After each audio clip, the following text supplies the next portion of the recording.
Star Wars 7x7 episode 2440. Yesterday we talked about the fact that Moff Gideon is the key to many of the mysteries that remain in The Mandalorian, the big mysteries, and so we're going to explore a few of those mysteries this week, starting with the Dark Trooper program. Punch it.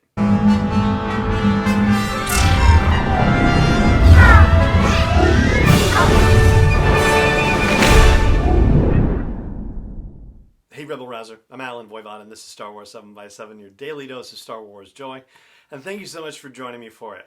So, Moff Gideon and the Dark Troopers, that's what we're going to be talking about today. And just to give you a bit of background on Dark Troopers, here's what Wikipedia says about them. First of all, the Dark Troopers that we saw in The Mandalorian in Season 2, the ones that kidnapped poor baby Grogu, are Phase 3 Dark Troopers. So it's the third iteration of Dark Troopers in the current canon storytelling. And if you're wondering where the other two were, well, one of them I don't think we've necessarily seen yet. There's a reference to the first generation in Dawn of Rebellion, which is a role-playing source book for the Star Wars role-playing game. And it was referred to in there as being a program that Imperial military research was engaging in to create combat droids, but that it didn't work out well, and the Joint Chiefs in the Empire were disillusioned by it and decided not to continue the droid situation. And as a fun side note, the droids that actually did work well for them in terms of anything like combat operations or anything that had a military application of any kind would be the KX series droids, as in K2SO from Rogue One, a Star Wars story.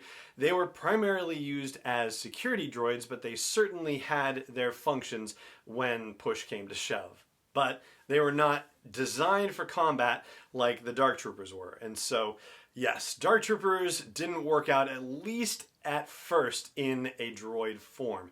The second phase of Dark Troopers were actually not robots. They were human beings. There were humans inside the Dark Trooper armor. And if you never came across those either, well, you'd probably be in pretty wide company in that regard.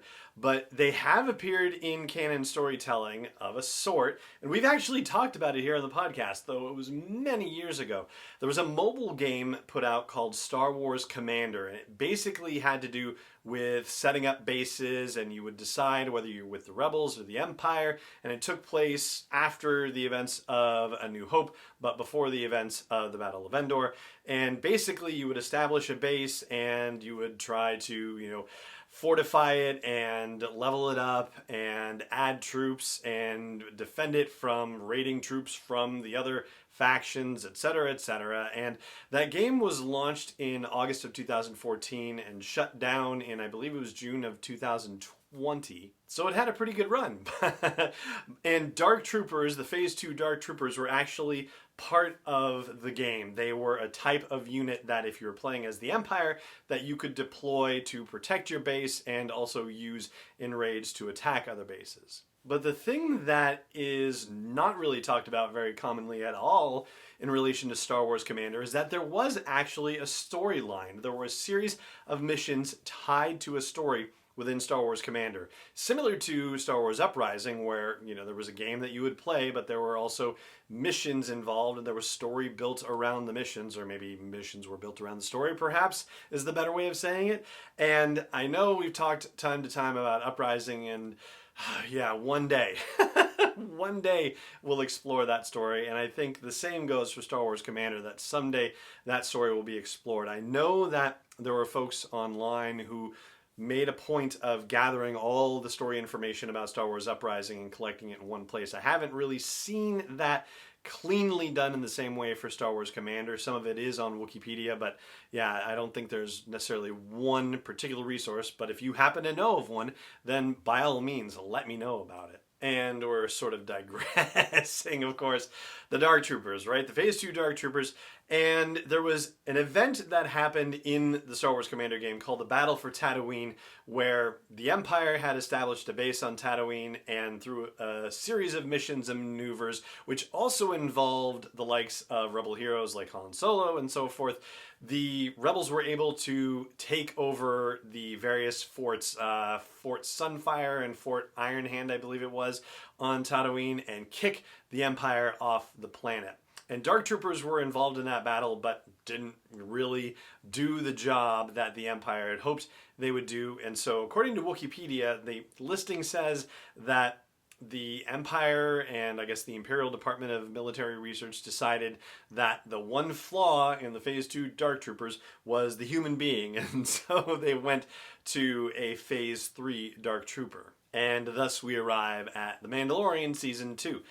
Now, we don't have any information about Dark Troopers having been deployed in any other battles prior to this. Doesn't necessarily mean that they haven't and this was the first time we've seen them. Although I will say it looks like this is the first time that Moff Gideon has deployed these Dark Troopers and actually had the opportunity to do so. So I don't think it's a known situation based on what we saw in The Mandalorian that they were proven in battle already and had been used. But certainly they did their job, and they did it as well as they could have been expected to, considering that they were going to run into a Jedi, and, no help for that, for sure.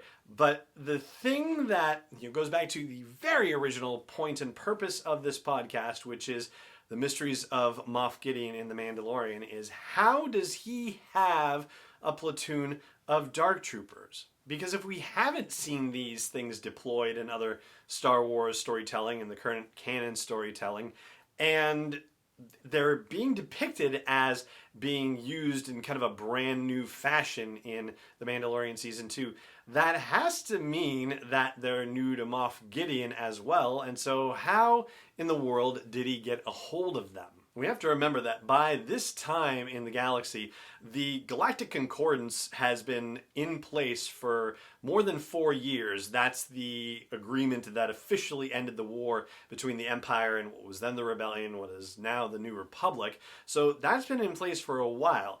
And the majority of Imperials ditched off into the unknown regions, those that survived the Battle of Jakku. So the notion of an Imperial remnant operating, that aggressively and with, this kind of visibility is rather surprising in this day and age. And thus, it makes you wonder all the more, who exactly is Moff Gideon? Is he just some Imperial Security Bureau guy who promoted up to be a Moff, or did he just claim the title of Moff because he was the most ruthless guy around, or is there some sort of bigger picture thing happening? And so that is one part of the mystery of Moff Gideon that we're looking at as we look ahead to The Mandalorian Season 3 and beyond. It's not the only mystery we're going to talk about this week, but it's the one that we're going to talk about for today. And that's going to be it for today. But if you have more that you'd like to fill in on the Dark Trooper situation with Moff Gideon, I'd love to hear it. So chime in YouTube, Facebook, or at home base for the show at sw7x7.com. Just look for episode 2440 and drop your comments in and have your say. All right, that's going to do it. Thank you so much, as always, for joining me for the show, and may the Force be with you, wherever in the world you may be. Star Wars 7x7 is not endorsed or sponsored yet by Lucasfilm Limited, Disney, or 20th Century Fox, and is intended for entertainment and information purposes only. Star Wars, the Star Wars logo, all names and pictures of Star Wars characters, vehicles, and any other Star Wars-related items are registered trademarks and/or copyrights of Lucasfilm Limited, or their respective trademark and copyright holders. May the Force be with them. All original content is copyright 2021 by Star Wars 7x7. We hope you love it.